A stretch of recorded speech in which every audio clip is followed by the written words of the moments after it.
మీరు హుషారుగా ఉన్నారా లేదా? తమ్ముళ్లకు దీటుగా మీరు కూడా హుషారుగా ఉండాలి. ఈరోజు నేను ప్రజాగణంలో చీరాలకు వచ్చాను. ఈరోజు మిమ్మల్ని అందరినీ చూస్తా ఉంటే నాకు ఏమాత్రం అనుమానం లేదు. బాపట్ల పార్లమెంటు, ఇటు చీరాల అసెంబ్లీ రెండు కూడా బంపర్ మెజారిటీతో మనమే గెలుస్తున్నాం. బాపట్ల పార్లమెంట్ అభ్యర్థి గౌరవనీయులు కృష్ణప్రసాద్ గారు, చీరాల అసెంబ్లీ అభ్యర్థి గౌరవనీయులు కొండయ్య గారు, అద్దంకి తెలుగుదేశం పార్టీ అభ్యర్థి గొట్టిపాటి రవికుమార్ గారు, పర్చూరు తెలుగుదేశం పార్టీ మిత్రపక్షాలు బలపరుస్తున్న అభ్యర్థి ఏలూరి సాంబశివరావు గారు, వేమూరు తెలుగుదేశం పార్టీ అభ్యర్థి మిత్రపక్షాలు బలపరుస్తున్న అభ్యర్థి ఆనందబాబు గారు, సంతనదులపాడు మిత్రపక్షాల అభ్యర్థి విజయ్ కుమార్ గారు, రేపల్లె తెలుగుదేశం పార్టీ అభ్యర్థి అనగాని సత్యప్రసాద్ గారు, బాపట్ల తెలుగుదేశం పార్టీ మిత్రపక్షాల అభ్యర్థి నరేంద్ర వర్మ గారు, అదే మరిగా బీజేపీ జిల్లా పార్టీ అధ్యక్షులు గౌరవనీయులు లక్ష్మీనారాయణ గారు, జన సైనికుల అధ్యక్షుడు జనసేన పార్టీ అధ్యక్షుడు శివనారాయణ గారు, అదే మరి తెలుగుదేశం పార్టీ అధ్యక్షుడు రాజశేఖర్ గారు, అందరూ కూడా జట్టు కుదిరింది. గెలుపు మనది, అవునా కాదా తమ్ముళ్ళు ఆడబిడ్డను అడుగుతున్నా. ఈరోజు నేను మిమ్మల్ని అందరినీ మే 1వ తారీఖు అంటే మే డే, ఈ మే డే సందర్భంగా ఇక్కడ చూస్తే ఒక పక్క తెలుగుదేశం పార్టీ కుటుంబ సభ్యులు, ఇంకో పక్క జన సైనికులు, ఇంకో పక్క బీజేపీ నాయకులు కార్యకర్తలు, ఏటి చూసినా మిమ్మల్ని చూస్తా ఉంటే శ్రామికులంతా గుర్తొస్తున్నారు. 10 రోజులు కష్టపడి అఖండ మెజారిటీతో గెలిపించండి, ఆ తర్వాత ఈ రాష్ట్ర భవిష్యత్తుని మార్చే బాధ్యత మేము తీసుకుంటామని మీ అందరికీ హామీ ఇస్తున్నా. చీరాల అంటే ఒక చరిత్ర కలిగిన ప్రాంతం ఇది, అవునా కాదా తమ్ముళ్ళు మిమ్మల్ని అడుగుతున్నా. బ్రిటిష్ పీరియడ్లో 1919లో అంటే 100 సంవత్సరాల కంటే ముందు ఈ చీరాల్లో ఒక ఉద్యమం జరిగింది. చీరాల పేరాల ఉద్యమం మనం పుస్తకాల్లో చదువుకున్నాం. ఆ రోజు బ్రిటిష్ వాళ్ళు ఈ చీరాల పేరాల కలిపి ఒక మున్సిపాలిటీ చేసి పన్నులు బాదుడు చేశారు. ఇప్పుడు సైకో మారిగా అప్పుడు కూడా వాళ్ళు పన్నులు వేశారు. దానిపైన బ్రిటిష్ ప్రభుత్వం పైన వ్యతిరేకంగా దుగ్గిరాల గోపాలకృష్ణ నేతృత్వంలో పోరాటం చేశారు. ఊరే వదిలిపెట్టి వెళ్ళిపోయారు. ఈ పన్నులు మేము కట్టలేము, ఈ ఊరు వదిలేస్తామని ఊరు వదిలిపెట్టి రామ్నగర్ అని ఇంకొక ఊరే నిర్మాణం చేసుకుని నిరసన తెలియజేశారు. తమ్ముళ్ళు అది చరిత్ర, అవునా కాదా? ఎవరికైనా తెలిసిన వాళ్ళు ఉంటే ఇప్పుడు చెప్పాలి. దానికి వారసులు ఈ చీరాల ప్రజానీకం మీరు. ఇప్పుడు నేను అడుగుతున్న అలాంటి ఉద్యమం చేసిన వారసులు ఈరోజు ఈ సైకో జగన్మోహన్ రెడ్డిని చూశారు. ఎన్నికల ముందు మిమ్మల్ని ఏం చేశాడని నేను అడుగుతున్నా. ఒక మాట, అందరి దగ్గరికి వచ్చాడు, ముద్దులు పెట్టాడా లేదా? నెత్తి మీద చెయ్యి పెట్టాడు. బొగ్గలు నిమిరాడు. ఆ తర్వాత వస్తానే గుద్దుడే గుద్దుడు పిడిగుద్దులు. అవునా కాదా తమ్ముళ్ళు? ఏమమ్మా ఆడపిల్లలు మీరు చెప్పండి. ఎవరికైనా ఇక్కడుండే వాళ్ళకి 5 ఏళ్ల పాలనలో మీకేమైనా లాభం వచ్చిందా నష్టం వచ్చిందా అని అడుగుతున్నా. ఓవరాల్ గా ఏమమ్మా లాభం వచ్చిందా అని మిమ్మల్ని అడుగుతున్నా. అన్ని ధరలు పెరిగాయా లేదా? ఏం తమ్ముళ్ళు మీకేమైనా ఉద్యోగాలు వచ్చాయని అడుగుతున్నా. ఒకటి కాదు, ఒక్కొక్కసారి ఆలోచిస్తే బాధ, ఓసారి ఆలోచిస్తే కడుపు మండిపోతుంది. నాకోసరం కాదు, ఈ ప్రజలు పడిన కష్టాలు చూస్తే, ఇబ్బందులు చూస్తే ఎంత బాధ అంటే అంత బాధ అని చెప్పి కూడా నేను మీకు తెలియజేస్తున్నా. అందులో ఒకసారి చూసినప్పుడు 5 ఏళ్లు నేను కరెంటు ఛార్జీలు పెంచానా తమ్ముళ్ళు అని మిమ్మల్ని అడుగుతున్నా. పెంచామమ్మా మీరు చెప్పండి. ఇప్పుడు ఎన్నిసార్లు పెంచారు కరెంటు ఛార్జీలు? 9 సార్లు పెంచారా లేదా? ఒకప్పుడు 200 రూపాయలు కరెంటు, ఇప్పుడు ఎంత తమ్ముళ్ళు బిల్లు?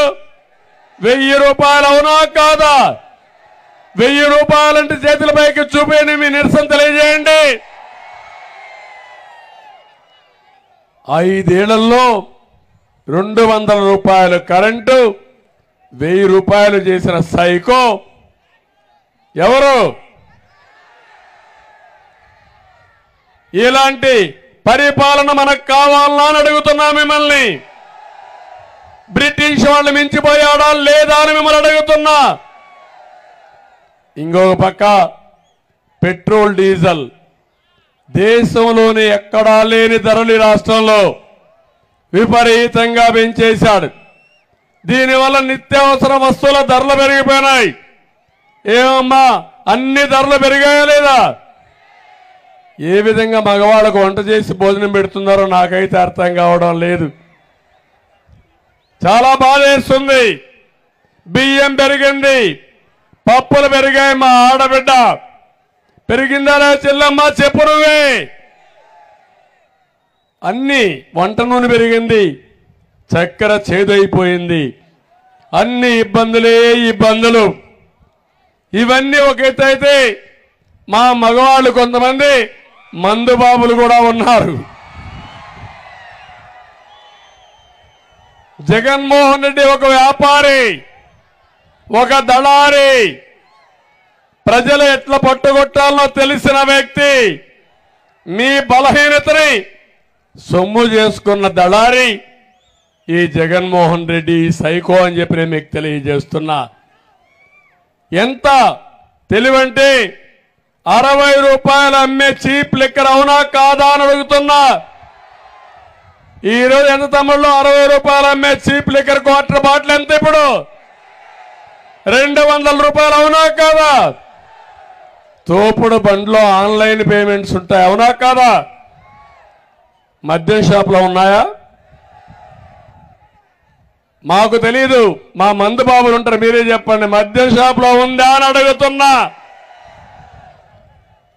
ఏంటి రహస్యం అంటే మ్యానుఫ్యాక్చరింగ్ అయింది, హోల్సేల్ డిస్ట్రిబ్యూషన్ అయింది, రీటైల్ అంది. కడాన బ్రాండీ షాప్ లో పనిచేసే వ్యక్తులు ఆయన మనుషులే. వసూలు చేసిన డబ్బులు, ఈ పేదవాళ్ళ డబ్బులు ఎక్కడికి పోతాయంటే తాడేపల్లి కొంపకు పోతాయి. పాపిష్టి డబ్బులు, పేదవాడి రక్తం తాగడం. సరే డబ్బులు తింటే తిన్నావు, కనీసం మద్యమైనా సరే మంచి మద్యం ఇచ్చాడంటే నాసి రకం మద్యం. ఏం తమిళ్ళు ఇక్కడుండే బ్రాండ్లు దేశంలో ఎక్కడైనా ఉన్నాయా అని మిమ్మల్ని అడుగుతున్నా.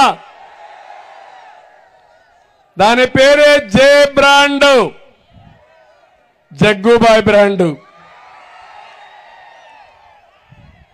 అంటే అడిగేవాళ్ళు లేకపోతే అడిగితే దాడులు చేయించనే ధైర్యం వచ్చి ఒక సైకో ఇష్టానుసారంగా జే బ్రాండ్లు పెట్టి రాష్ట్రాన్ని అతలాకుతలం చేశాడు.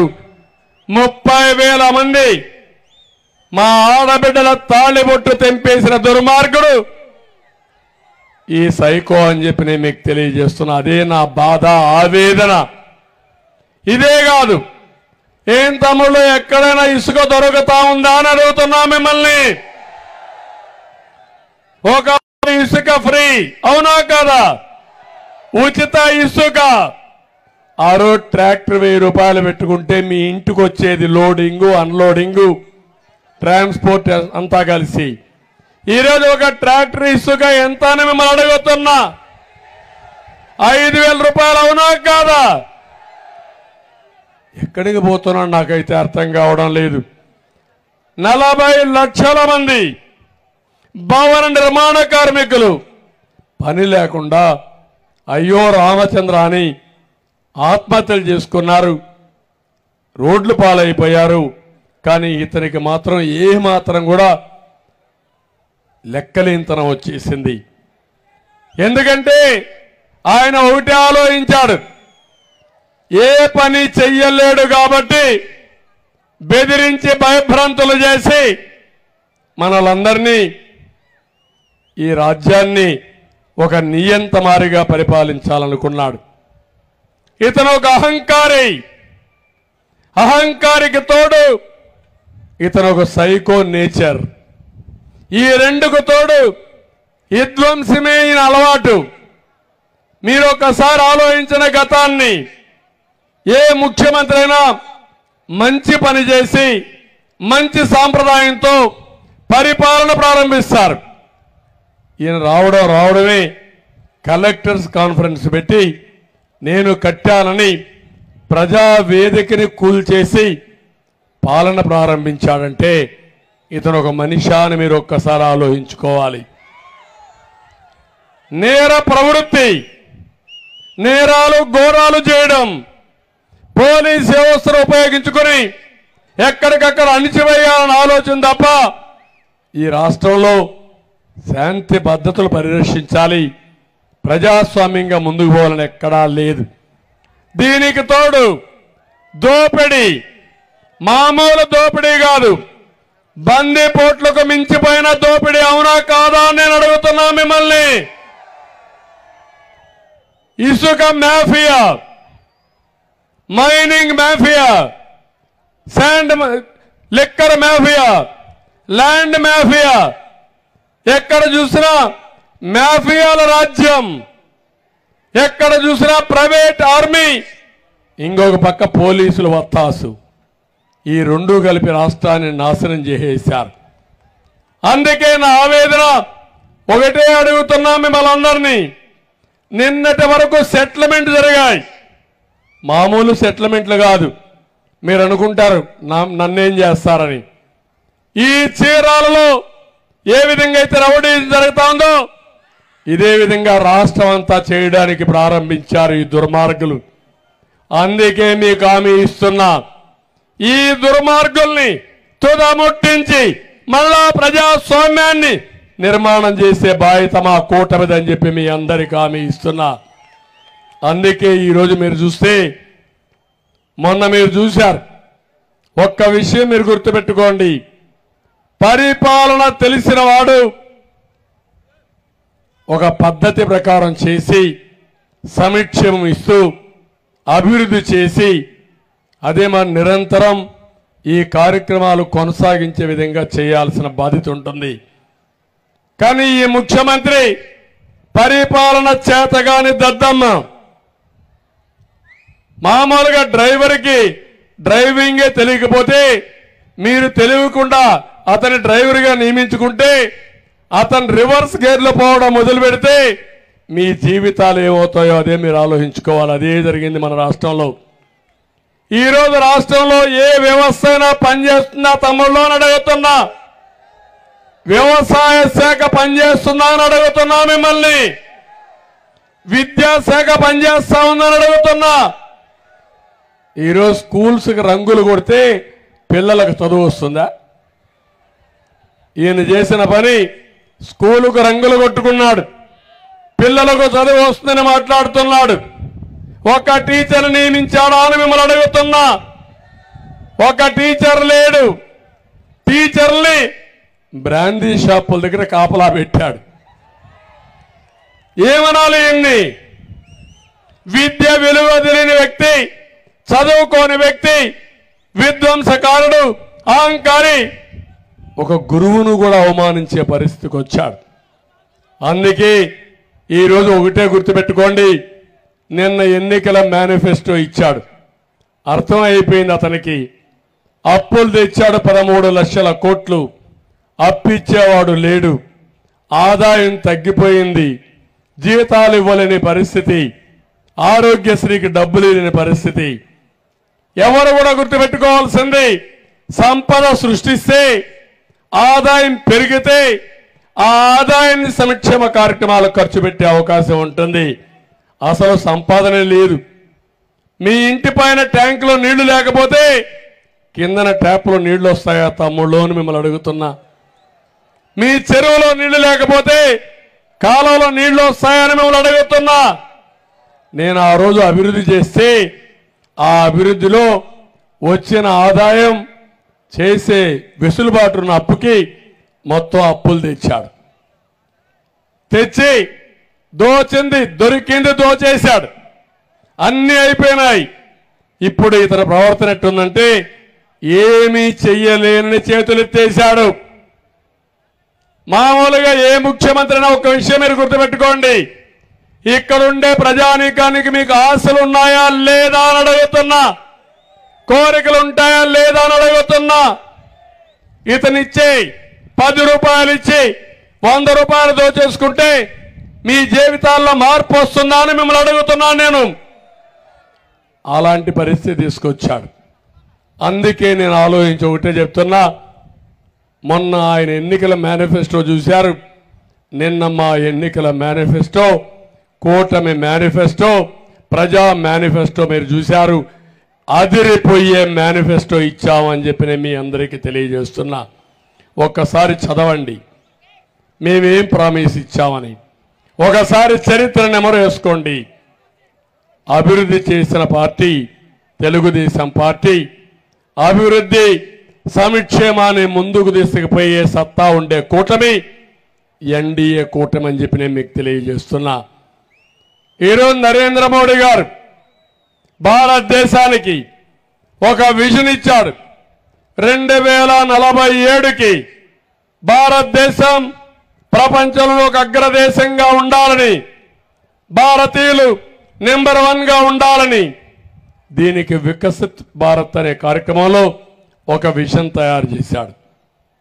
నేను ఆలోచించాను, ఎప్పుడో 99లో సమైక్య ఆంధ్రప్రదేశ్కి ఒక విజన్ ఇచ్చాను. విజన్ 2020 తయారు చేశాను. ఈరోజు రాష్ట్రం విడిపోయింది, కానీ ఆ రోజు నేను అనుకున్న పనులన్నీ హైదరాబాద్లో జరిగాయి. ఆ హైదరాబాద్ నగరం తెలంగాణకు పోయే పరిస్థితి వచ్చింది.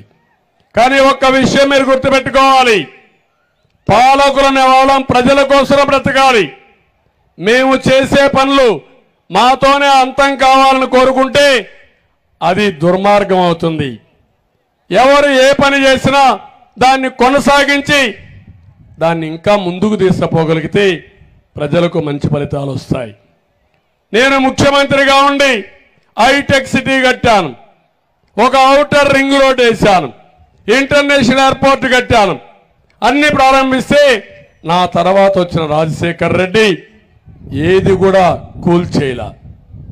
అదే ఇతను వస్తే అమరావతి దగ్గర ప్రజావేదిక కూల్చేసి అమరావతిని పూర్తిగా నిర్వీర్యం చేసి అమరావతిని చంపేసిన దుర్మార్గుడు ఈ సైకో జగన్మోహన్ రెడ్డి అని చెప్పి నేను మీకు తెలియజేస్తున్నా.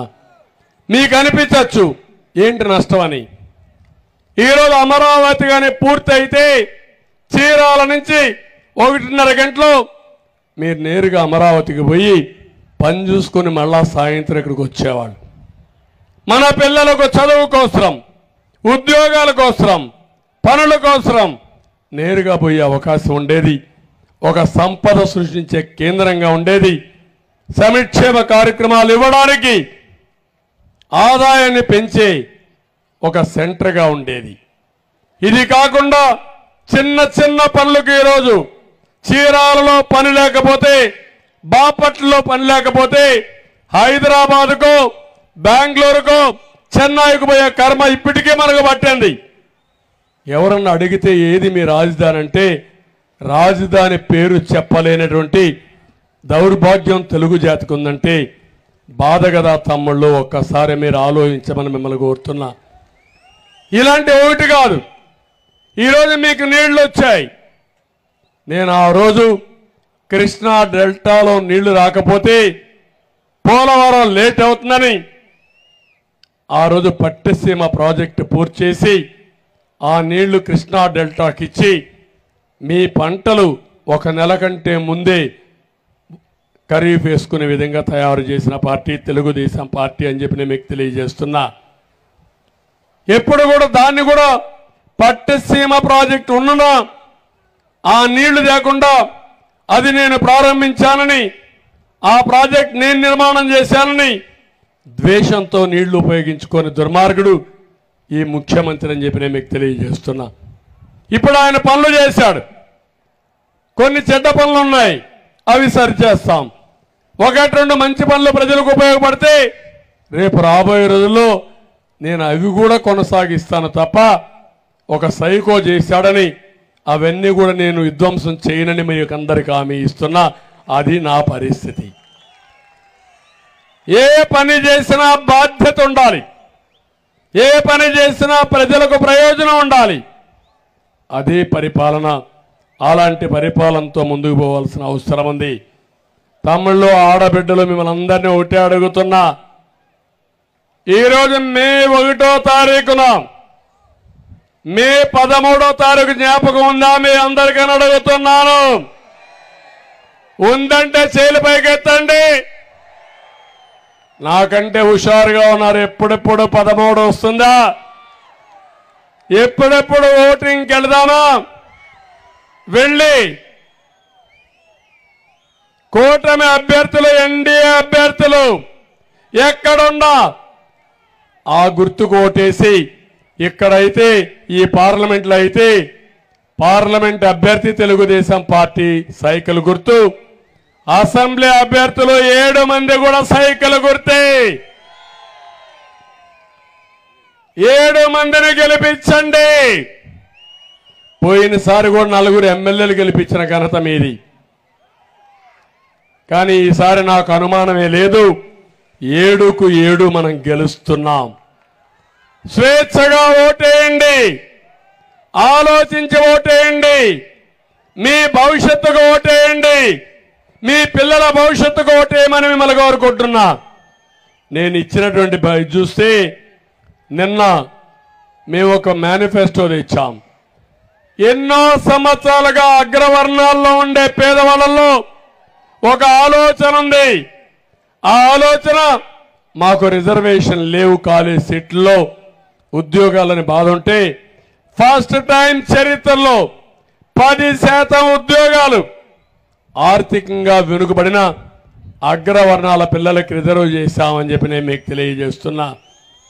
అది కాపుల్లో ఎక్కువ పేదవాళ్ళు ఉంటే వాళ్ళకి ఎక్కువ శాతం వస్తాయి, ఇంకొక కులంలో ఉంటే ఆ కులానికి వస్తాయి. అందరి కోసం 10% రిజర్వేషన్లు పెట్టామని చెప్పి కూడా నేను మీకు తెలియజేస్తున్నా. ఇది కాకుండా ఈరోజు మీరు ఒకసారి చూస్తే మా ఆడబిడ్డల కోసం నేను ఒక మంచి కార్యక్రమాన్ని తీసుకొచ్చాను.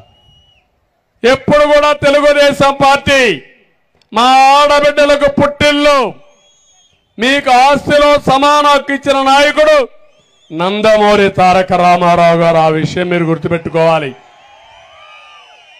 విద్యకు ప్రాధాన్యత ఇచ్చిన నాయకుడు ఎన్టీఆర్. ఆ తర్వాత మీరు చూస్తే డాక్రా సంఘాలు పెట్టింది కూడా తెలుగుదేశం, నేను ముఖ్యమంత్రిగా ఉన్నప్పుడే. ఇది కాకుండా దీపం ఇచ్చి వంట గ్యాస్ సిలిండర్లు మీ అందరికీ ఇచ్చాం. అదే మాదిరిగా ఆ రోజు మరుగుదొడ్డి కట్టించి ఆడబిడ్డల ఆత్మ గౌరవాన్ని కాపాడాం. ఇంకో పక్క పసుపు కుంకుమ కింద 10,000 కోట్లు ఇచ్చాం, రివాల్వింగ్ ఫండ్ ఇచ్చాం, డాక్రా సంఘాల రుణాలు కొంతవరకు మాఫీ చేశాం. ఇలాంటి కార్యక్రమాలు అనేక కార్యక్రమాలు చేసి ముందుకు పోయాం.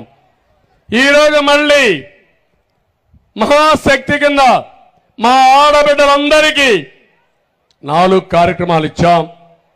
దాంట్లో మొదటి కార్యక్రమం ప్రతి ఆడబిడ్డ 19 సంవత్సరాలు పైబడి 59 సంవత్సరాల వరకు మళ్ళా పింఛను వచ్చే వరకు 1500 రూపాయలు నెలకు మీ అకౌంట్లో వేసే బాధ్యత మాదని మా ఆడబిడ్డలందరికీ ఆమె ఇస్తున్నా.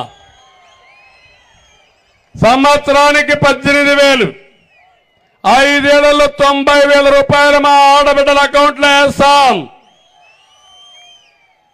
ఇంకో పక్క తల్లికి వందనం కింద ప్రతి ఎంతమంది పిల్లలుంటే అంతమందికి 15,000 ఇస్తాం. 3 ఉంటే 45,000 ఇస్తాం. 4 ఉంటే 60,000 ఇస్తాం. పిల్లలందరినీ చదివించే బాధ్యత తల్లిది. అలాంటి తల్లి ఒక్కొక్కసారి 15,000 ఒకరికే ఇస్తే ఇంకొకరిని చదివించలేక ఇబ్బంది పడతా ఉంది. అందుకే నేను ఆలోచించా, వివక్షత లేకుండా, కటింగులు లేకుండా అందరికి ఇచ్చే బాధ్యత తీసుకుంటామని చెప్పి నేను మీకు తెలియజేస్తున్నాను.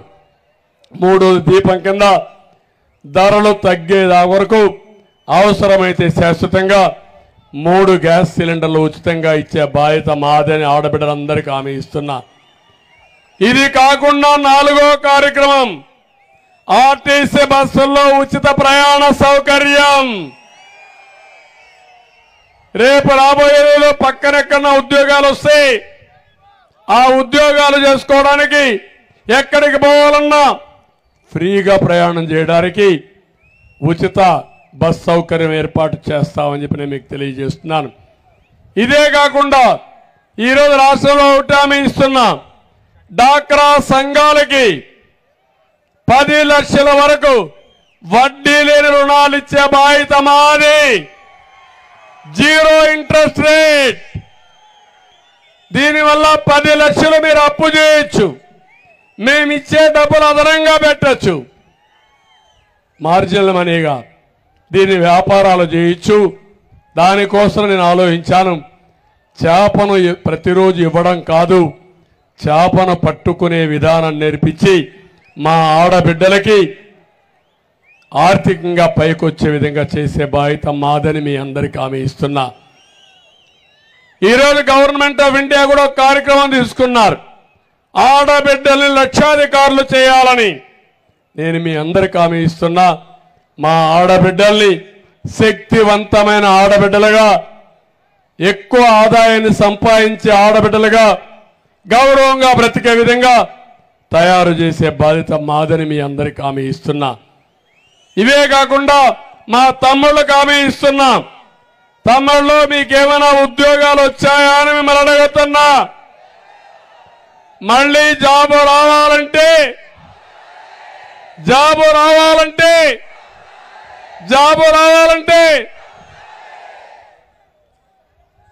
మేము రావాలంటే మీరేం చేయాలి? వేస్తారా అని అడుగుతున్నా. ఎండలు ఎక్కువ ఇంట్లో పడుకుంటారా అని అడుగుతున్నా. అందరికీ కసి ఉంది, అందరికీ కోపం ఉంది. ఈ సైకోని ఇంటికి పంపించాలని మీ అందరిలో నిర్ణయం ఉంది, అవునా కాదా? అయితే ఎండుందని యామారితే కొంపలే కూలిపోతాయి. నేను ఒకటే చెప్తున్నా, ఈ ముఖ్యమంత్రిని చూస్తే మీరు ఒక్కసారి ఆలోచించండి. మొన్నటి వరకు బలవంతంగా ఆస్తులు రాసుకున్నారు, సెటిల్మెంట్ చేశారు. ఇప్పుడు కొత్త చట్టమే తీసుకొచ్చాడు. ఆ చట్టం పేరు జగన్ ల్యాండ్ గ్రాబింగ్ యాక్ట్. మీరు గాని ఓటేశారో మీ ఆస్తి గోయిందా. ఇంతమంది బెదిరించి రాయించుకోవాలి. ఇప్పుడు బెదిరించే పని కూడా లేదు, రికార్డు మార్చేస్తాడు. ఆయన దగ్గర ఉంటుంది రికార్డు కంప్యూటర్లో. మీకెక్కడ కూడా రికార్డులే ఉండవు. మీకు ఈరోజు పట్టాదారు పాస్ పుస్తకం ఉందా లేదా అని అడుగుతున్నా. ఉందా? ఈరోజు మీ భూమి ఎవరిచ్చారని నేను అడుగుతున్నా. మీకు అది మీ తాత ఇచ్చాడా, మీ ముత్తాత ఇచ్చాడా, మీ నాన్న ఇచ్చాడా? ఒకసారి ఆలోచించుకోండి. కానీ మీ భూమి పైన సైకో ఫోటో. వాళ్ళ నాన్న ఇచ్చాడు ఆ భూమి, వాళ్ళ తాత ఇచ్చాడు ఆ భూమి.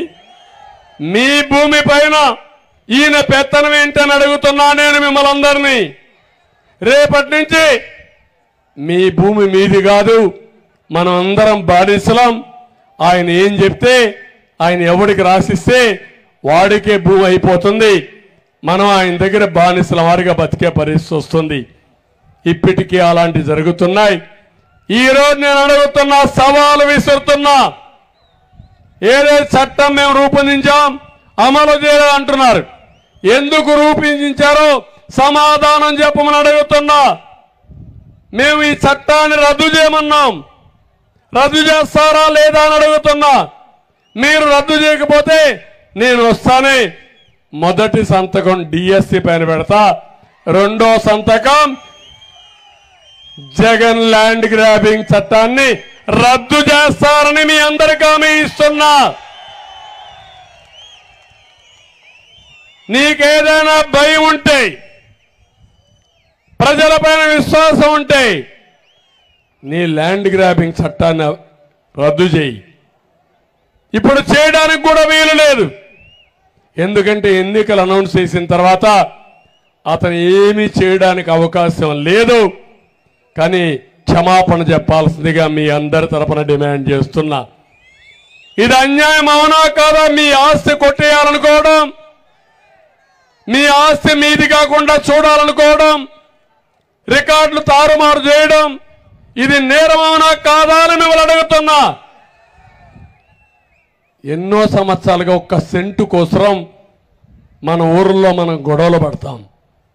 అలాంటి ఎకరాలు ఎకరాలు రాసుకుంటామంటే, రికార్డులు తారుమారు చేస్తామంటే ఇది న్యాయమా అని ఒక్కసారి మిమ్మల్ని అడుగుతున్నా. ఇప్పటికే ఆత్మహత్యలు ప్రారంభమైనాయి. మొన్నే ఒంటిమిట్టలో రికార్డులు తారుమారు చేసి కొట్టేస్తే ఏం చేయాలో తెలియకుండా ఒక చేనేత కార్మికుడు దిక్కుదోచని పరిస్థితిలో ఆ ఒంటిమిట్లో రైలు కింద పడి చనిపోతే భార్య కుమార్తె విషం దాగి చనిపోయారు. అంటే ఎన్ని హత్యలు జరగాలి, ఎంతమంది చనిపోవాలి? మీ యొక్క అత్యంత దురాశకి మొత్తం బలైపోయే పరిస్థితికి వచ్చారు. ఇంకో పక్క నేను అందరికీ హామీ ఇస్తున్నా, పిల్లలందరికీ మీకు ఉద్యోగాలు ఇచ్చే బాధ్యత మాది. 20 లక్షల ఉద్యోగాలు, సంవత్సరానికి 4 లక్షల ఉద్యోగాలు. ఫిష్ మార్ట్ లో ఉద్యోగం కాదు, మంచి ఉద్యోగం. గవర్నమెంట్ లో ఉద్యోగాలు, కంపెనీల్లో ఉద్యోగాలు, వర్క్ ఫ్రమ్ హోమ్. మీ ఇంటి దగ్గర కూర్చొని అమెరికాలో బెస్ట్ కంపెనీ మీరు పనిచేసే విధానానికి శ్రీకారం చుడతామని మీ అందరికీ హామీ ఇస్తున్నా. అందుకే మొట్టమొదటిసారిగా నేను స్కిల్ సెన్సస్ తీసుకొస్తున్నాను. అంటే ప్రపంచంలో ఎలాంటి అవకాశాలు రాబోతున్నాయి, దానికి మీ దగ్గర ఎలాంటి స్కిల్ ఉంది, నైపుణ్యం ఉంది, ఏమి నేర్చుకోవాలని దానిపైన పెట్టి దానికి తగిన విధంగా స్కిల్ డెవలప్మెంట్ సెంటర్లో పెట్టి మీకు నేర్పించి ఉద్యోగాలు ఇప్పించే బాధ్యత మాదని మీ అందరికీ హామీ ఇస్తున్నా. ఇప్పుడు చీరాల ఉంది, చీరాల్లోనే ఒక ఐటీ టవర్ కడతాం. ఇంటి దగ్గర పనిచేయండి. తర్వాత వర్క్ స్టేషన్స్ అక్కడ పెడితే బోరు కొట్టినప్పుడు ట్రైనింగ్ అవసరమైనప్పుడు వచ్చి ఇక్కడ పని చేసుకోండి. ఎలాంటి హైబ్రిడ్ మోడల్ పెడతామని చెప్పి నేను మీకు తెలియజేస్తున్నా. చిన్న మధ్య తరహా పరిశ్రమలకి 10 లక్షల వరకు సబ్సిడీలు ఇస్తాం. సామాజిక పింఛన్లన్నీ పెంచుతాం. ఏదైతే ఈరోజు ఇక్కడ ఉన్నారు బీసీలు ఉన్నారు, బీసీలకు ఒక డిక్లరేషన్ తీసుకొచ్చాను. వాళ్ళకి 50 సంవత్సరాలకి పింఛన్ ఇచ్చే బాధ్యత మాదని మీ అందరికీ హామీ ఇస్తున్నా. పింఛన్ పెట్టింది తెలుగుదేశం పార్టీ, పెంచింది తెలుగుదేశం పార్టీ. 200 2000 చేశాం. ఈరోజు హామీ ఇస్తున్నా 4000 పెన్షన్ మీ అందరికి ఇచ్చే బాధ్యత మాదని మీ అందరికి హామీ ఇస్తున్నా. పింఛన్ కూడా ఏప్రిల్ నుంచి ఇస్తాం. అంటే మామూలుగా అతను చెప్పింది 250 250 పెంచుతాను. 2028కి 250 పెంచుతాను. 229 ఇంకొక 250 పెంచుతాను అనే పరిస్థితికి వచ్చాడు. నేను అది చెప్పలేదు. నేను చెప్పింది ఏప్రిల్ నుంచే పెంచుతాం. ఏప్రిల్ మే జూన్లో మీరు పింఛన్ తీసుకొని మిగిలింది జూలైలో 4000 3000 7000 ఇస్తామని మీ అందరికీ హామీ ఇస్తున్నా. దివ్యాంగులకు 6000 ఇస్తాం. పూర్తిగా కాళ్ళు లేకుండా చేతులు లేకుండా ఉండేవాళ్ళు ఉన్నారు, నడవలేని వాళ్ళు ఉన్నారు. వాళ్ళకు నెలకు 15,000 రూపాయలు ఇచ్చే బాధ్యత మాదని మీ అందరికీ హామీ ఇస్తున్నా. వీళ్ళే కాదు, కొంతమంది కిడ్నీ, తలసేమియా ఇలాంటి వ్యాధులతో బాధపడుతున్నారు. వారికి కూడా 10,000 ఇస్తామని చెప్పి నేను మీకు తెలియజేస్తున్నా. ఇంకో పక్క మళ్ళీ చంద్రన్న బీమా తీసుకొస్తాం. సహజంగా చనిపోతే 5 లక్షలు ఇస్తాం. యాక్సిడెంట్లో చనిపోతే 10 లక్షల రూపాయలు ఇచ్చే బాధ్యత మాదని మీ అందరికీ హామీ ఇస్తున్నా. ఇది కాకుండా ప్రతి ఒక్క కుటుంబానికి మీ ఆరోగ్యాన్ని కాపాడుతాం. ప్రతి ఒక్క కుటుంబానికి సంవత్సరానికి 25 లక్షల రూపాయలు ఆరోగ్య బీమా ఇచ్చి మిమ్మల్ని కాపాడుకునే బాధ్యత మాది. ఆ 25 లక్షలతో మీరు కార్పొరేట్ హాస్పిటల్కి ఎక్కడికి పోవాలన్నా అలాంటి వసతి ఏర్పాటు చేసే బాధ్యత మేము తీసుకుంటామని చెప్పి నేను మీకు తెలియజేస్తున్నాను. డిజిటల్ హెల్త్ కార్డ్స్ ఇస్తాం. మండల కేంద్రంలో జనరిక్ మెడిసిన్ షాపులు పెడతాం. బీపీ షుగర్ ఉంటే ఉచితంగా మందులు సరఫరా చేస్తామని మీ అందరికీ హామీ ఇస్తున్నా. ఈరోజు అస్తవ్యస్తమైనటువంటి దీన్ని పూర్తిగా బాగు చేసే బాధ్యత మాది. ఇక్కడ బీసీలు ఉన్నారు. తెలుగుదేశం పార్టీకి వెన్నెముక, కంచు కోట. ఈ చేరాలంటే మొత్తం బీసీలే. అలాంటి బీసీలు ఎప్పుడూ తెలుగుదేశం పార్టీకి కాపు కాశారు, అవునా కాదా అని అడుగుతున్నా. అందుకే మీ రుణం తీర్చుకునే సమయం వచ్చింది. బీసీ డిక్లరేషన్ తీసుకొచ్చాం. జై హో బీసీ పెట్టాం. ఈరోజు నేను హామీ ఇస్తున్నా, 1,50,000 కోట్ల రూపాయలు బడ్జెట్ పెడతాం. సంవత్సరానికి 30,000 కోట్లు పెడతాం. 50 సంవత్సరాలకి పింఛన్ ఇస్తాం. 5,000 కోట్ల రూపాయల ఆదరణ కింద మీకు ఆధునిక పనిముట్లు ఇస్తాం. 10,000 కోట్లు పెట్టి ఉపాధి కల్పించే బాధ్యత మాదని మీ అందరికీ హామీ ఇస్తున్నా. ఇక్కడ చేనేత కార్మికులు ఉన్నారు. సవర్ణములుంటే 500 యూనిట్లు ఉచితంగా కరెంటు ఇస్తాం. ఇంకొక పక్క హ్యాండ్లూమ్ ఉంటే 200 ఇస్తాం. ప్రతి చేనేత కుటుంబానికి 24,000 రూపాయల ఆర్థిక సహాయం చేస్తాం. మీరు జీఎస్టీ కట్టాల్సిన పని లేదు. మీరు జీఎస్టీ కడితే చేనేత కార్మికులకి తిరిగి ఇప్పించే బాధ్యత మాది. ఇంకో పక్క స్వర్ణకారుల కోసం ఒక సెపరేట్ కార్పొరేషన్ పెడతాం. ఇక్కడ మత్స్యకారులు ఉన్నారు. వాళ్ళకు సంవత్సరానికి ఎప్పుడైతే వేటకు పోని సమయంలో 20,000 రూపాయల ఆర్థిక సహాయం చేస్తాం. 217 జీవో పూర్తిగా రద్దు చేస్తాం. నాయి బ్రాహ్మణులు ఎక్కడన్నా దేవాలయాల్లో పనిచేస్తే 25,000 గౌరవ వేతనం ఇస్తాం. 200 యూనిట్లు కరెంటు ఉచితంగా ఇప్పిస్తాం. ఇంకో పక్క అన్ని వర్గాల్ని యాదవులకు కూడా న్యాయం చేస్తాం. అనేక కార్యక్రమాలు చేసి ముందుకెళ్తాం. ప్రతి కుటుంబానికి, చేనేత కుటుంబానికి సంవత్సరానికి 24,000 రూపాయలు ఇచ్చే బాధ్యత మాది. ఇవి కాకుండా పాడి రైతులకి ఎక్కడికక్కడ దాణా మందుల కొనుగోళ్లు, గోకులాలు ఏర్పాటు చేయడం, మేతకు డబ్బులు ఇవ్వడం ఇవన్నీ చేస్తాం. మళ్ళా అన్నా క్యాంటీన్ తీసుకొస్తాం. మద్యాన్ని నియంత్రణ చేస్తాం. ఇంకో పక్క విద్యుత్ ఛార్జీలు కూడా కంట్రోల్ చేస్తాం. గంజాయి, డ్రగ్స్ ఒకటే హామీ ఇస్తున్నా, 100 రోజులలో ఉక్కుపాదంతో అణిచివేసే బాధ్యత మాది, ఎక్కడా ఉండదు. అలాంటి వాళ్ళు ఈ రాష్ట్రం వదిలిపెట్టి పారిపోయే పరిస్థితి తీసుకొస్తాం. అక్వా రైతులు కూడా ₹1.50కే కరెంట్ ఇప్పిస్తాం. ఉచిత ఇసుక విధానాన్ని తీసుకొస్తాం. మీ అందరికీ మళ్ళీ దానికంతా కూడా పగడ్బందీగా ఒక సిస్టమ్ తీసుకొచ్చే బాధ్యత మాది. ఇక్కడికి వచ్చినప్పుడు ఒక్కసారి ప్రతి కుటుంబం ఆలోచించండి.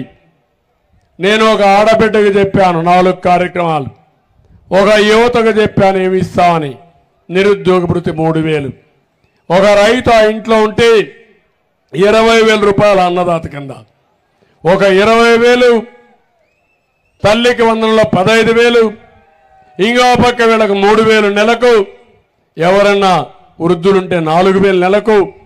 ఈ విధంగా మీరు ఆలోచించుకుని మేమిచ్చేది ఏంటి, ఆయన చేసేది ఏంటో చూడండి. నా ఆలోచన ఒకటి, సంపద సృష్టించి ఆదాయాన్ని పెంచిన ఆదాయాన్ని పేదవాళ్ళకు పంచితే సార్థకత ఉంటుంది. ఆ సత్తా ఉండే పార్టీ తెలుగుదేశం పార్టీ, కూటమి అని చెప్పి నేను మీకు తెలియజేస్తున్నా. అందుకే ఆ దిశగా మీరు ఆలోచించండి. అప్పులు చేసి దోపిడీ చేసి బందిపోట్ల కంటే ఘోరంగా మొత్తం దోచేసుకుంటే వచ్చేది ఏమీ ఉండదని చెప్పి నేను మీకు తెలియజేస్తున్నా.